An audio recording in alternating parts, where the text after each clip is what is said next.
Mais qu'est-ce qu'il a mis du temps à revenir? Ça y est, c'est bon les gars, je suis là. C'est le retour de Game Troll, on est sur Off, l'émission qui parle de hardware, de jeux vidéo. Aujourd'hui, présentation du setup. C'est parti.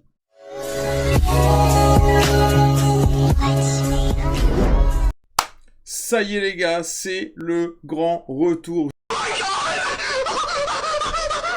Je suis à présent avec vous, ça me fait extrêmement plaisir d'être revenu.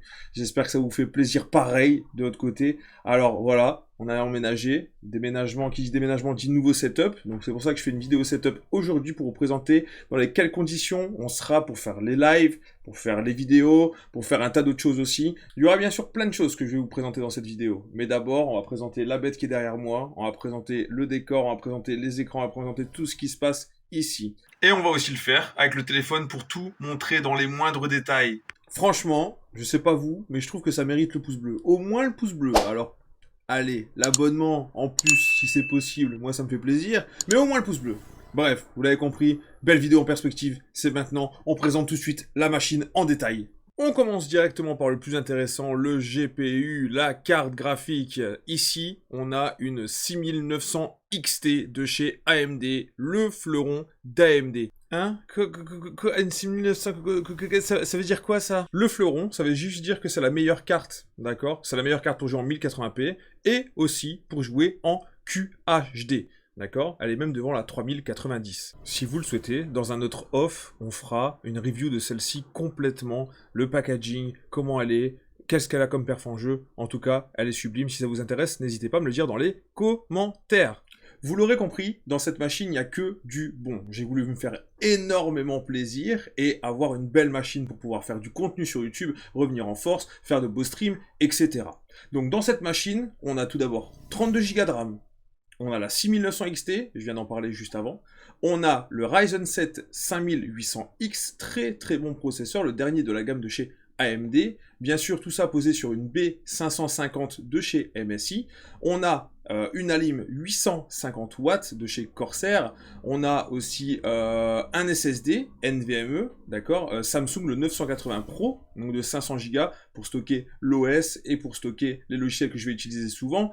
On a aussi un disque dur de 2 Tera, un Seagate juste derrière. Et puis voilà, tout simplement. Alors, c'est pas fini. Quand je vais reprendre les streams, il y aura un water cooling. Pour l'instant, ça, c'est juste en attendant. Le water cooling est déjà arrivé. Il faut que j'aille le chercher. J'irai le chercher en fin de semaine. Avouez, il y en a qui n'ont rien compris. Mieux que des mots, des images. Regardez ça. Mais alors, tous ces beaux composants, qu'est-ce que ça fait vraiment? Là, on se retrouve sur Cyberpunk. Cyberpunk, le jeu le plus lourd que j'ai. Le jeu le plus mal optimisé, à ma connaissance, et aussi l'un des plus beaux et des plus complets. Si vous regardez bien en haut, on est à 130, 120, 140 FPS tout le temps. Alors je précise qu'on n'est pas en Full HD, on est même en QHD, et on a tous les settings poussés au maximum. On a tout en ultra, et on a même le ray tracing qui est activé. Attendez, je vous montre ça tout de suite, direction le menu. Alors hop, là ça c'est pas là. Hop. C'est parti. Donc on va se rendre directement dans la section graphisme. Vous allez voir que tout est au maximum. Tout est élevé, élevé, élevé. On ne peut pas faire mieux. D'accord? Certains paramètres sont en ultra, puisque c'est possible de les mettre en ultra. Le ray tracing est activé. Il y a juste le ray tracing des ombres qui n'est pas activé, car il m'empêche de voir bien correctement les détails dans le jeu. C'est juste absolument fou de pouvoir profiter d'un jeu comme ça. On est bien en QHD, donc ça consomme encore plus. Et c'est juste magnifique. Je vous laisse... voir par vous-même, c'est beau, c'est fluide, c'est très propre, ça fait extrêmement plaisir. C'est fini pour la tour, maintenant on passe au nerf de la guerre, le bureau, le fameux bureau où j'ai passé 8 heures en stream ici, même plus parfois. C'est parti, on va commencer directement par les écrans.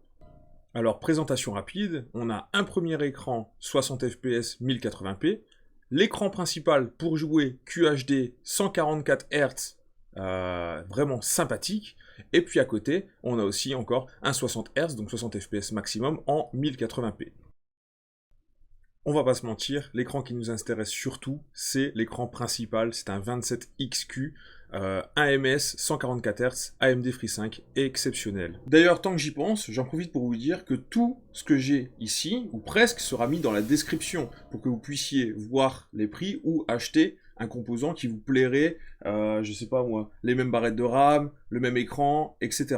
On va maintenant passer à la présentation des caméras. Alors pourquoi j'ai dit des caméras? Parce que oui, il y en a plusieurs. C'est le grand changement pour le retour, c'est qu'on n'a pas une caméra, on n'a pas deux caméras, on a trois caméras. Donc j'ai mon ancienne caméra, celle qui buguait un petit peu, qui servira à ouvrir des packaging, des machins, etc., à faire des openings, etc., ou je sais pas encore, ouais, mais qui filme mon bureau, d'accord?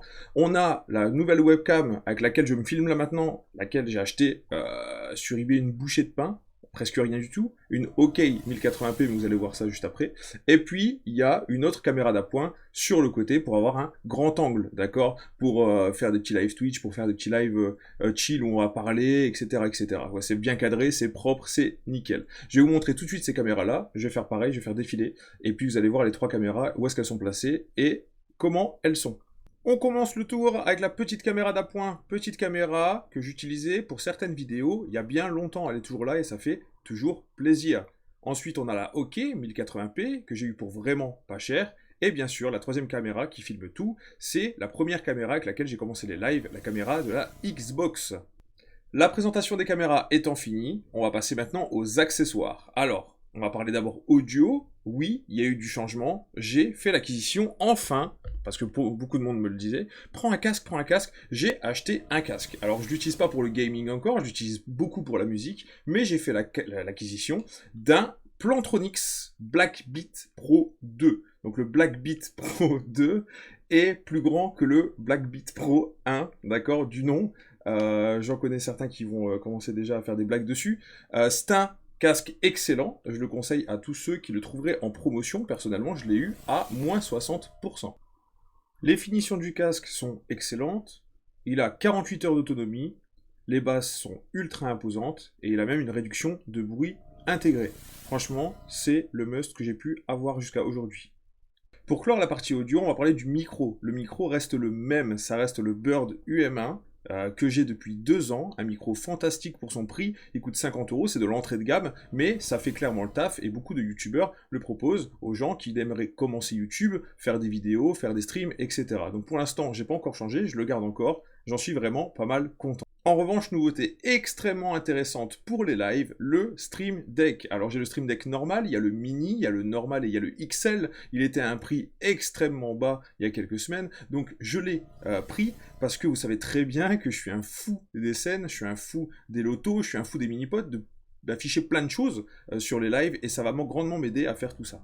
Concernant le pack clavier-souris, il n'y a pas vraiment besoin d'en parler. J'ai une souris à 15 €, j'ai un clavier à 30 €, c'est RGB, c'est bien, c'est beau, mais j'utilise pas de clavier ni de souris pour jouer. Je suis un consoleux, j'utilise toujours une manette. C'est très très rare que j'utilise le clavier ou la souris, donc c'est un clavier basique, RGB, et une souris basique RGB. Le clavier m'a coûté 30 € sur Amazon, et la souris m'a coûté 15 € en magasin. Voilà, donc vous le verrez dans le plan d'ensemble, quand on va montrer tout de suite. C'est parti, on montre le plan d'ensemble du setup.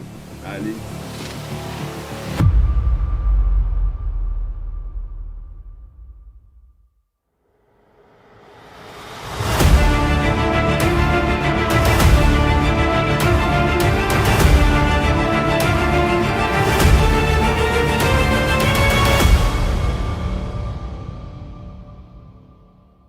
Sur ce, c'est malheureusement déjà la fin de cette vidéo. J'espère que t'as bien aimé. Moi, ça m'a fait plaisir de revenir, de faire une vidéo. Si t'as aimé, n'hésite pas à te manifester avec des pouces, ton plus beau pouce.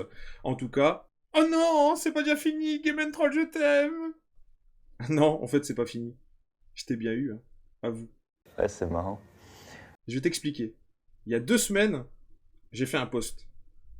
Comme quoi, il allait y avoir une surprise, une méga surprise, magnifique surprise. Mais qu'est-ce qu'elle peut bien être, cette surprise? C'est très simple. Il y a des gens, en regardant cette vidéo, ils se sont dit « Waouh, moi aussi j'aimerais bien avoir un setup sympa. Moi aussi j'aimerais bien passer PC. Moi aussi j'aimerais bien ça. » Eh ben, figurez-vous les gars que la surprise qu'il va avoir aujourd'hui, c'est tout simplement un concours pour gagner un composant PC. Oh my god! Wow! Eh oui, vous avez bien entendu, il y a un composant PC à gagner dans cette vidéo. Alors pour savoir comment participer, c'est très simple. Au lieu de faire un long discours en vidéo, vous allez regarder la description. En dessous des liens que j'aurais mis pour mon matos, il y a le lien du concours et il y a tout qui est expliqué. D'accord? Donc c'est simple. Alors maintenant, qu'est-ce qu'il y a à gagner dans ce concours? Je pense que certains vont être contents parce que ce qu'il y a à gagner au concours, c'est tout simplement l'élément indispensable d'un PC, la carte mère. Wow. Voici une carte mère, ok, ATX, donc une en grand format, pour du AMD, pour du Ryzen, d'accord, comme moi. Donc vous pouvez prendre un Ryzen plutôt vieux ou le dernier Ryzen comme moi, le Ryzen 7 5800X dessus. Voilà, ça c'est à gagner. Alors, la fameuse carte à gagner, c'est une B450 Gaming Plus Max de chez MSI. Elle est géniale et en plus de ça, elle supporte tous les Ryzen. La carte est dotée de 4 emplacements pour mettre sa RAM, de port USB 3.2, super rapide, de la possibilité d'ajouter un SSD M.2, vachement sympa, et bien sûr, la carte est totalement neuve. Alors, je tiens quand même à rappeler que cette carte, c'est pas un placement de produit, c'est moi qui l'ai acheté pour vous faire plaisir. Je l'ai acheté neuve sur LDLC. À l'heure actuelle, elle est à 110 € sur Amazon. Je l'ai payé un petit peu moins cher. Il y avait les soldes, il y avait les promos il y a pas longtemps. Mais voilà, c'est pas un placement de produit, c'est pas quelque chose de déguisé. C'est juste un cadeau pour faire plaisir à quelqu'un qui a envie de se faire un setup, qui a envie de se commencer un PC, qui a envie d'avoir le composant quand même le plus important du PC. Comme ça démarre, ça fait un bon début. Et puis après, petit à petit, hop, on construit son PC. Bon, pour les plus avertis d'entre vous, vous avez remarqué une différence. Déjà demain il fait noir, on est en fin de journée, on arrive bientôt à la fin de la vidéo. Elle m'aura pris toute la journée à tourner finalement. Mais ouais, il y a une différence. Ça y est, j'ai été chercher le water cooling EVGA, je l'ai déjà posé. Il est extraordinaire. Donc pour ceux qui ne savent pas, un water cooling c'est très simple. L'eau passe dans les tuyaux, elle va refroidir le processeur. C'est pas un refroidissement avant, mais ça devient un refroidissement à eau. Je vous laisse avec quelques images de la bête. En vrai, un water cooling, c'est vachement sympa. S'il fait chaud, que tu joues longtemps, moi je vais streamer par exemple 8 heures, je joue à Cyberpunk, je suis dans un comble, il va faire 40 degrés, ça fait plaisir au processeur, ça fait plaisir à toi, ça fait plaisir à tout, parce qu'il n'y a pas un bruit de fou, tu sais, comme la PS4 ou la PS5 en mode de... Là, c'est silencieux, c'est parfait, ça refroidit bien, voilà, bref. C'est pas pour tout le monde, mais je le conseille quand même à ceux qui jouent dans des conditions un peu plus différentes, on va dire. Bon, je pense que là, on a vraiment fait le tour. Si j'ai oublié quelque chose, je le rajouterai dans la description ou je le rajouterai en commentaire. J'espère que ça vous a plu. C'est vraiment la fin de cette vidéo cette fois-ci. La prochaine vidéo, je pense qu'elle sera sur la décoration, parce que oui, la décoration va continuer à changer avant de reprendre les lives. Il y aura plus de choses derrière moi. Il y aura mes anciennes consoles, PlayStation 1, Xbox, GameCube, etc. En vitrine, il y aura différentes choses qui vont se passer, et je ferai une vidéo aussi explicative sur ce que le setup, la décoration du setup apporte comme surprise pour les lives, puisqu'en fait, entre guillemets, il y aura des parties du setup qui seront liées au chat et au live. Je vous expliquerai ça dans le prochain off, d'accord? Donc ce sera sûrement vendredi dans 2 semaines, ou vendredi dans 3 semaines. Sur ce, je vous dis merci d'avoir regardé la vidéo, ça m'a fait extrêmement plaisir. Lâchez un commentaire pour le référencement. À toutes sur Discord. Ciao, ciao!